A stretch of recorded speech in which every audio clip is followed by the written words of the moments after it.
ಮತ್ತಷ್ಟು ಮಾಹಿತಿಯನ್ನ ಕೊಡ್ತಾರೆ ನಮ್ಮ ಪ್ರತಿನಿಧಿ ಸತೀಶ್ ಮಹಾರಾಜ ಗ್ರೌಂಡ್ಸ್ನಿಂದ ನೇರ ಸಂಪರ್ಕದಲ್ಲಿ ಜಾಯಿನ್ ಆಗಿದ್ದಾರೆ. ಸತೀಶ್, ಈಗ ಅಲ್ಲಿ ಅಂತಿಮ ದರ್ಶನಕ್ಕೆ ಇವತ್ತು ಯಾರೆಲ್ಲ ಆಗಮಿಸುತ್ತಾರೆ, ಅದರ ಜೊತೆಯಲ್ಲಿ ಯಾವ ರೀತಿಯ ಸಿದ್ಧತೆಗಳನ್ನ ಈಗ ಅಲ್ಲಿ ಮಾಡಿಕೊಂಡಿದ್ದಾರೆ, ಡೀಟೇಲ್ಸ್ ಅನ್ನ ಕೊಡೋದಾದ್ರೆ?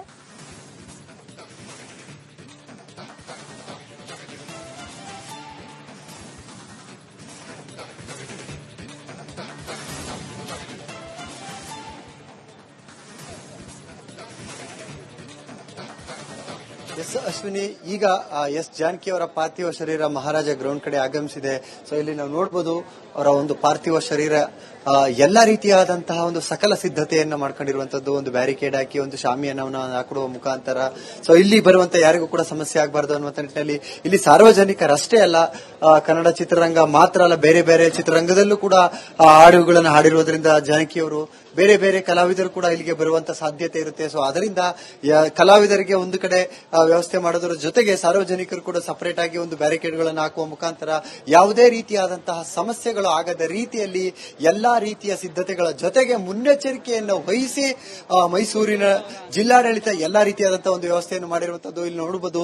ಈಗ ಆಲ್ರೆಡಿ ಬೆಳಿಗ್ಗೆಯಿಂದ ಅವರ ಬೊಗದಿ ನಿವಾಸಕ್ಕೂ ಕೂಡ ಸಾಕಷ್ಟು ಸಾರ್ವಜನಿಕರು ಬಂದು ಅವರ ಒಂದು ಪಾರ್ಥಿವ ಶರೀರವನ್ನ ಒಂದು ಅಂತಿಮ ದರ್ಶನವನ್ನು ಪಡೆದಿದ್ರು. ಇಲ್ಲೂ ಕೂಡ ಮಹಾರಾಜ ಗ್ರೌಂಡ್ ನಲ್ಲೂ ಕೂಡ ಸಾಕಷ್ಟು ಜನ, ಅದರಲ್ಲೂ ಕೂಡ ಮೈಸೂರಿನ ಜನ ಸಾಕಷ್ಟು ಜನ ಇಲ್ಲಿ ಬಂದು ಜಾನಕಿ ಅವರ ಒಂದು ಪಾರ್ಥಿವ ಶರೀರದ ಒಂದು ಅಂತಿಮ ದರ್ಶನಕ್ಕೆ ನಾವು ನೋಡಬಹುದು. ಇಲ್ಲಿ ಹೆಚ್ಚು ಕಡಿಮೆ ಒಂದು ಅರ್ಧ ಕಿಲೋಮೀಟರ್ ಅಷ್ಟು ದೂರವರೆಗೂ ಕೂಡ ಜನರು ಕ್ಯೂನಲ್ಲಿ ನಿಂತು ಅವರ ಒಂದು ಪಾರ್ಥಿವ ಶರೀರದ ಅಂತಿಮ ದರ್ಶನಕ್ಕೆ ಬಂದಿರುವಂತದ್ದು. ಏನಕ್ಕೆ ಇಲ್ಲಿ ಒಂದು 3 ಗಂಟೆಯವರೆಗೂ ಕೂಡ ಸಾರ್ವಜನಿಕರಿಗೆ ಒಂದು ಅಂತಿಮ ದರ್ಶನಕ್ಕೆ ಒಂದು ವ್ಯವಸ್ಥೆ ಇರುತ್ತೆ. ಅದಾದ ನಂತರ ಅವರ ಸಾಕು ಮಗ ನಂತರ ಕರೆಸ್ಕೊಳ್ತಿದ್ದಂತ ನವೀನ್ ಅವರ ಒಂದು ಫಾರ್ಮ್ ಹೌಸ್ ನಲ್ಲಿ ಅವರ ಎಸ್ ಜಾನಕಿ ಅವರ ಕೊನೆಯ ಆಸೆಯಂತೆ ಆ ಒಂದು ಮೈಸೂರಿನಲ್ಲಿ ಅವರ ಒಂದು ಅಂತ್ಯ ಸಂಸ್ಕಾರಕ್ಕೆ ಒಂದು ಎಲ್ಲಾ ರೀತಿಯಾದಂತಹ ಒಂದು ಸಿದ್ಧತೆಯನ್ನು ಮಾಡ್ಕೊಂಡಿರ್ಬೋದು.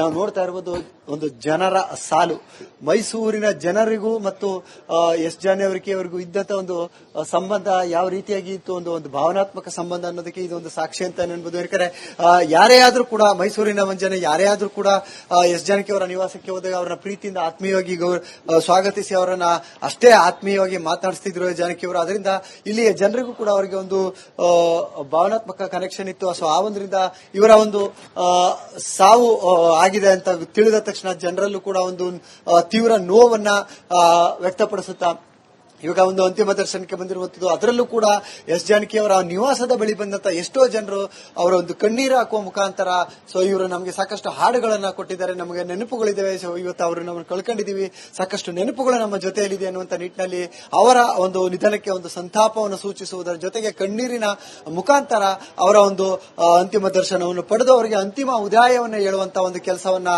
ಮೈಸೂರಿನ ಜನತೆ ಮಾಡ್ತಿರುವಂತದ್ದು. ಅಶ್ವಿನಿ, ಸತೀಶ್, ಅದರ ಜೊತೆಯಲ್ಲಿ ಮೈಸೂರಿನಲ್ಲೇ ಇದ್ರು, ಮೈಸೂರಿನಲ್ಲಿ ಅಕ್ಕಪಕ್ಕದವ್ರಿಗೂ ಕೂಡ ಗೊತ್ತಿರಲಿಲ್ಲ ಅನ್ನೋದನ್ನ ಕೂಡ ಅನೇಕರು ಹೇಳ್ತಾ ಇದ್ರು. ಮೈಸೂರನ್ನ ಆಯ್ಕೆ ಮಾಡ್ಕೊಂಡಿದ್ದೆ ಬಹಳ ಕುತೂಹಲಕಾರಿಯಾದಂತಹ ವಿಚಾರ. ಮೈಸೂರಿನ ಅನೇಕ ದೇವಸ್ಥಾನಗಳಿಗೂ ಹೋಗ್ತಾ ಇದ್ರಂತೆ. ಅದರ ಜೊತೆಯಲ್ಲಿ ಮೈಸೂರಿನ ಜೊತೆ ಒಂದು ರೀತಿಯಲ್ಲಿ ಅವಿನಾಭಾವ ಸಂಬಂಧ, ಯಾವುದೇ ರೀತಿಯ ಬಂಧು ಬಳಗ ಇಲ್ಲ, ಒಂದು ಆಡಂಬರ ಇಲ್ಲ, ಇಂಥ ಜೀವನ ಸಾಗಿಸ್ತಾ ಇದ್ರು. ಜನ ಇದ್ರ ಬಗ್ಗೆ ಏನ್ ಹೇಳ್ತಾರೆ?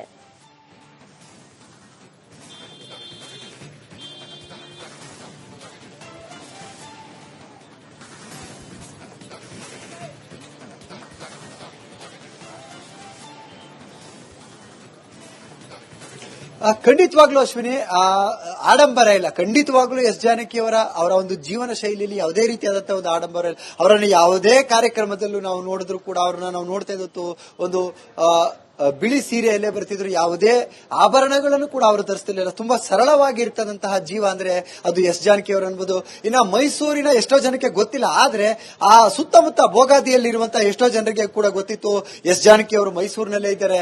ಅದರಲ್ಲೂ ಕೂಡ ಅವರ ಮಗನ ನಿಧನದ ನಂತರ ಹೆಚ್ಚಾಗಿ ಅವರು ಮೈಸೂರಿನಲ್ಲೇ ಉಳ್ಕೊತಿದ್ರು. ಇನ್ನು ಮೈಸೂರಿಗೆ ಅವರು ಹೆಚ್ಚಾಗಿ ಬಂದು ಹೋಗ್ತಿದ್ದದಕ್ಕೆ ಕಾರಣ ಅವರ ಸಾಕು ಮಗ ಅಂತ ಕರೆಸ್ಕೊಂಡಿದ್ದಂತ ನವೀನ್ ಅವರ ಜೊತೆಲಿ ಕೂಡ ಒಂದು ಅಟ್ಯಾಚ್ಮೆಂಟ್.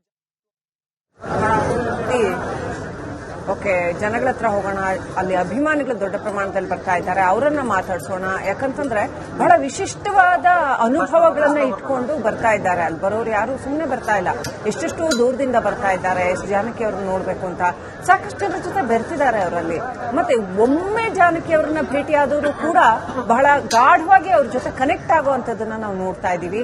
ಅವರ ಅನುಭವಗಳು ಬಹಳ ವಿಶೇಷವಾಗಿ ಇರುವಂತದನ್ನ ನಾವು ನೋಡ್ತಾ ಇದೀವಿ. ಬಹಳ ಪ್ರೀತಿಯಿಂದ ಮಾತನಾಡಿಸ್ತಾ ಇದ್ರು ಅಂತ ಅಂದ್ರೆ ಎಷ್ಟು ಇಂಟೆನ್ಸ್ ಆಗಿ ಇರ್ತಾ ಇತ್ತು ಜಾನಕಿ ಅವರ ಪ್ರೀತಿ ಪ್ರತಿಯೊಬ್ಬರ ಬಗ್ಗೆ ಅಂತಂದ್ರೆ ಅಷ್ಟು ಚೆನ್ನಾಗಿ ಅಭಿಮಾನಿಗಳು ಅವ್ರನ್ನ ನೆನಪಿಟ್ಕೊಂಡು ತಮ್ಮ ಹೃದಯದಲ್ಲಿ ಇಟ್ಕೊಂಡು ಪೂಜೆ ಮಾಡ್ತಾ ಇದ್ರು. ಅಷ್ಟರ ಮಟ್ಟಿಗೆ ಎಸ್ ಜಾನಕಿ ಅವರು ಕೇವಲ ತಮ್ಮ ಪ್ರತಿಭೆಯಿಂದ ಮಾತ್ರವಲ್ಲ, ತಮ್ಮ ಪ್ರೀತಿಯಿಂದ. ಇಷ್ಟೊಂದು ಜನ ಇಲ್ಲಿಗೆ ಬರ್ತಾ ಇದ್ದೀರಾ? ಇಲ್ಲ, ನಾನು ಅದೇ ನಮ್ಮ ಇವ್ರ ಜೊತೆ ಮಾತಾಡ್ತಾ ಇದ್ದೆ. ಮಾತಾಡಕ್ಕೂ ಇದಾಗುತ್ತೆ ಆಕ್ಚುಲಿ.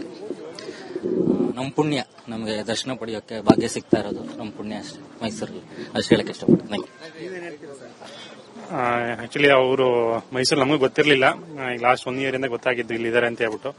ಬಟ್ ಅದೇ ನನ್ನ ಫ್ರೆಂಡ್ ಹೇಳಿದಾಗೆ ಅವ್ರು ದರ್ಶನ ಮಾಡ್ತಾ ನಮ್ಮ ಪುಣ್ಯ ಕೊನೆ ದರ್ಶನ ಮಾಡ್ತಾ ಇದೀವಿ. ಬಟ್ ಏನಪ್ಪಾ ಅಂದ್ರೆ ನಮ್ಗೆ ಏನಕ್ಕೆ ಎಷ್ಟೊಂದು ಸಿಂಪಲ್ ಲೈಫು. ಸೊ ತುಂಬಾ ಸಿಂಪಲ್ ಆಗಿ ಬದುಕ್ತವ್ರು. ಸೊ ಅದರಿಂದ ಅವ್ರನ್ನ ಇವತ್ತು ಕೊನೆ ಒಂದು ನೋಡ್ಕೊಂಡು ಹೋಗೋಣ ಅಂತ ಬಂದಿದ್ವಿ. ಇವರು ನಾವು ಸುಮಾರು ಒಂದು 70ನೇ ಇಸ್ವಿಯಿಂದ ನಾವು ಹಾಡುಗಳು ಕೇಳಿದವರು. ಕೇಳಗರ ಕೋರಿಕೆ ಅಂತ ಹೇಳ್ಬಿಟ್ಟು ರೇಡಿಯೋನಲ್ಲಿ ಬರ್ತಿತ್ತು. ಎಸ್ ಜಾನಕಿಯವರ ಹಾಡನ್ನ ಕೇಳಿಕೆ ಒಂದ್ ಖುಷಿ. ಎಡಕಲ್ಲು ಗುಡ್ಡದ ಮೇಲೆ, ಪಾವನ ಗಂಗಾ, ಆತರ ಹಳೆ ಫಿಲ್ಮ್ಗಳಲ್ಲಿ ಇವರು ಹಾಡಿರುವಂತ ಒಂದೊಂದು ಹಾಡುಗಳು ಕೂಡ ಎಂದಿಗೂ ಮರೆಯುವಂಗಿಲ್ಲ. ಜೀವನದಲ್ಲಿ ಆಸೆ ಮಾಡಿದವ್ರು ಬೇಕಾದಷ್ಟು ಜನ ಇರ್ತಾರೆ. 50,000 ಎಕರೆ ಮಾಡಿದವರು 50 ಕೋಟಿ ಮಾಡೋರು ಇರ್ತಾರೆ. ಚಿನ್ನ ವಜ್ರ ವೈಡೂರ್ಯ ಅಂತೆಲ್ಲ ಮಾಡೋರು. ಇವತ್ತು 48,000 ಹಾಡುಗಳನ್ನ ಹಾಡಿದ್ರು ಅಂತ ಹೇಳಿದ್ರೆ, ಅದರಲ್ಲೂ ಸರ್ ನಮ್ಮ ಇಂಡಿಯನ್ ಲ್ಯಾಂಗ್ವೇಜಸ್ 14 ಲ್ಯಾಂಗ್ವೇಜಸ್ ಅಲ್ಲದಂತೆ ಜಪಾನು, ಜರ್ಮನು, ಯಾವುದೋ 4 ಭಾಷೆಗಳ ಹೊರದೇಶದಲ್ಲೂ ಕೂಡ ಆಡಿರೋದು ತುಂಬಾ ಹೆಮ್ಮೆ ತರುವಂತದ್ದು ಸರ್. ಅವರು ಇವತ್ತು ಸತ್ತಿದ್ದಾರೆ ಅಂತ ವಿಚಾರ ಕೊಟ್ಟಿದ್ದೀರಾ ನೀವುಗಳಷ್ಟೇ.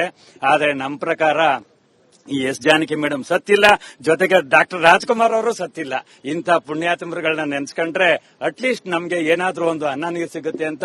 ಖುಷಿ ಸಿಕ್ಕಿದ್ರೆ ಆರೋಗ್ಯ ಸಿಗುತ್ತೆ. BP ಅಂತೆ, ಶುಗರ್ ಅಂತೆ, ಇನ್ನೊಂದಂತೆ ಮತ್ತೊಂದಂತೆ, ಕಾಲೋಯ್ತು ಕೈಯೋಯ್ತು ಏನೆಲ್ಲ ಹೇಳ್ತಾರೆ. ಮೇಡಮ್ ಇವತ್ತು ಸತ್ತಿಲ್ಲ ಅಂತ ಹೇಳಿ ಬಯಸ್ತೀನಿ ಸರ್. ಇಂಥ ಪುಣ್ಯಾತ್ಮರು ಮತ್ತೆ ಹುಟ್ಟು ಬರ್ತಾರೆ ಅಂತ ಗೊತ್ತಿಲ್ಲ ಸರ್. ಮಾತ್ರ ಇಂಥ ಸನ್ನಿವೇಶ ಹಾಡುಗಳು ಕೆಲವನ್ನ ಹೇಳಿಕೆ ಆಗಲ್ಲ ಅಂತ ಖುಷಿಯಾಗಿ ಕೇಳುವಂತಹ ಕೊನೆಯ ಕ್ಷಣದ ದಿನಗಳಲ್ಲಿ ಮೈಸೂರಲ್ಲಿ ಇದ್ರು ಅನ್ನೋದು ಎಷ್ಟು ಖುಷಿ ಆಗುತ್ತೆ ಸರ್. ಸರ್ ನಮ್ಗೆ ನಿಜವಾಗೂ ಇವರು ತೆಲುಗು ಬ್ರಾಹ್ಮಿನ್ ಅಂತ ಹೇಳಿದ್ರು ಟಿವಿಲಿ ಮತ್ತಿದ್ರೆಲ್ಲ ನೋಡ್ದು. ಅವ್ರು ಮೈಸೂರಲ್ಲಿ ಇದ್ದಾರೆ ಅಂತ ಹೇಳಿದ್ರೆ ನಾವು ಮೊದಲೇ ಲಗ್ಗೆ ಇಟ್ಬಿಟ್ಟು ನೋಡ್ಬಿಡ್ಬೋದಾಗಿತ್ತು. ಅವರು ಸ್ವಂತ ಊರ್ಗ ಹೋಗ್ಬಿಟ್ಟು ಇದನ್ನ ದೇಹವನ್ನ ಅಲ್ಲೇ ಬರ್ನ್ ಮಾಡ್ಕೋಬೋದಾಗಿತ್ತು ಏನೋ. ಆದ್ರೆ ನಾನು ಮೈಸೂರು ನನಗೆ ತುಂಬಾ ಅತಿ ಆಸೆ ಇದ್ದುದರಿಂದ ಮೈಸೂರಿನಲ್ಲೇ ನಾನು ಶವ ಮಾಡಿ ಅಂತ ಹೇಳಿದಾಗ, ಇಲ್ಲೆಲ್ಲ ಒಂದು ಕಣಿಗನಹುಂಡಿ ಅಂತ ಹೇಳಿ ಒಂದು ಊರಿನಲ್ಲಿ ಒಂದು ಫಾರ್ಮ್ ಇದೆ ಅಂತೆ, ಅಲ್ಲಿ ಶವ ಮಾಡ್ತಾರೆ ಅಂತ ಹೇಳಿದಾಗ ಮೈಸೂರಲ್ಲಿ ಮಾಡ್ತಾ ಇರೋದು ಸರ್. ಅತಿ ಖುಷಿ ಆಗ್ತಾ ಇದೆ ಸರ್. ಇವರು ಯಾವ ಇಂಡಿಯಾದವರು ಅಷ್ಟೇ ಅಲ್ಲ, ನಮ್ಮ ಮೈಸೂರಿನವ್ರೆ ಅಂತ ಹೇಳಿ ಬಯಸ್ತೇನೆ. ನಾವೆಲ್ಲ ಪುಣ್ಯವಂತರು ಸರ್. ಜೀವನ ಬಹಳ ಪುಣ್ಯವಂತರು ಬಿಡಿ ಸರ್. ನಮ್ಮ ಮಣ್ಣಲ್ಲಿ ಜೀವ ಹುಟ್ಟಿರೋದೇ. ಹೌದು, ನಾವು ಕನ್ನಡ ನಿಜವಾಗಿ ಪುಣ್ಯವಂತರು. ಇದೊಂದು ಅನಾರೋಗ್ಯ ರತ್ನ. ತುಂಬಾ ದೊಡ್ಡ ನಷ್ಟ ಆಗಿದೆ ನಮಗೆ ಸಂಗೀತ ಲೋಕಕ್ಕೆ. ನಾವು ಕರ್ನಾಟಕದಲ್ಲಿ ಹುಟ್ಟಿ ಪುಣ್ಯ ನಮಗೆ. ಇಷ್ಟು ಹೇಳಕ್ಕೆ ನಾನು ಇಷ್ಟಪಡ್ತೀನಿ. ಆಕ್ಚುಲಿ ನನ್ನ ಹೆಸರು ಸೌಮ್ಯ ಅಂತ ಹೇಳಿ, ಮೈಸೂರವರೇ. ಅವ್ರ ಬಗ್ಗೆ ಹೇಳಕ್ಕೆ ಪದ ಇಲ್ಲ. ನಮ್ಮ ಸ್ಕೂಲ್ದು ಮೆಂಟಲಿ ಡಿಸೇಬಲ್ ಚಿಲ್ಡ್ರನ್ ಸ್ಕೂಲ್ ಕರುಣಾಮಯಿ ಅಂತೇಳಿ ನಮ್ಮ ಶಾಲೆಯಲ್ಲಿ 2 ಮಕ್ಕಳನ್ನ ಅಡಾಪ್ಟ್ ಮಾಡ್ಕೊಂಡಿದ್ರು. ಅವತ್ತಿನ ದಿನ ಆ ವೇದಿಕೆಯಲ್ಲಿ ಅವರು 8 hours ಸ್ಟ್ಯಾಂಡಿಂಗ್ ಅಲ್ಲಿ ನಿಂತ್ಕೊಂಡು ಹಾಡಿದ್ಮೇಲೆ ನಮ್ಮನ್ನ ವೇದಿಕೆ ಮೇಲೆ ಕರೆದ್ರು. ಇವತ್ತವರೆಗೂ ಆತರ ಯಾರು ಕರೆದು ಮಕ್ಕಳಿಗೆ ಹೇಳಲ್ಲ. ಬಟ್ ಇವರು ನಮ್ಮ ಮಕ್ಕಳನ್ನ ಕರೆದು ಹಗ್ ಮಾಡಿ ಅವರಿಗೆ ಮುತ್ತು ಕೊಟ್ಟು, ಅವ್ರ ಕೈಯಲ್ಲಿದ್ದ ರೋಸ್ನು ಕೊಟ್ಟು, ಅವ್ರಿಗೆ ರೋಸ್ ಅಂದ್ರೆ ಬಹಳ ಇಷ್ಟ. ಸೊ ಆ ಒಂದು ಹೂವ ಕೊಟ್ಟು, ಇವರು ಹೂವನಂತ ಮಕ್ಕಳು ಅಂತ ಹೇಳಿದವರು 2 ಮಕ್ಕಳನ್ನ ಅಡಾಪ್ಟ್ ಮಾಡ್ಕೊಂಡಿದ್ದಾರೆ. ಅದನ್ನ ಮರೆಯಕ್ಕಾಗದೇ ಇರೋಂತ ಒಂದು ಮಕ್ಕಳನ್ನ ಕರ್ಕೊಂಡ್ ಬಂದಿದ್ದೀರಾ ಮೇಡಮ್? ಇಲ್ಲಿ ಸ್ಪೆಷಲ್ ಮಕ್ಕಳೆಲ್ಲ ಕರ್ಕೊಂಡ್ ಬರಕ್ಕಾಗಿಲ್ಲ. ಐ ಹ್ಯಾವ್ ಫೋಟೋ ಅಷ್ಟೇ.